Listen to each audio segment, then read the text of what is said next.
from your perch as an overlay manager, you're very well positioned to tell us about that common risk, that common exposure. What is that now, and what opportunities is that creating for people trying to get long vol?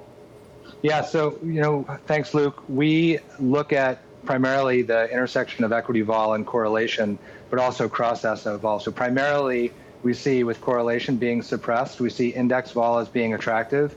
And historically, I think for what we're facing, it looks pretty good. But even outside of equity vol, I think there are other opportunities in the cross-asset space. And then talk to us about kind of the most downside risk scenarios you see. We've talked about high yield. Is this mainly a liquidity concern, or is this more about left tail pricing being more realized in that asset class? Yeah, I think it's a little bit of both. We obviously have a continued appetite for yield, but everybody would like to improve their liquidity profile. I think liquidity continues to be the hedge of choice, or the perceived hedge of choice. People think that they are, instead of paying for a hedge, they might be able to move faster. So it's a bit of musical chairs, right? And musical chairs is a binary game. You either have a seat or you don't.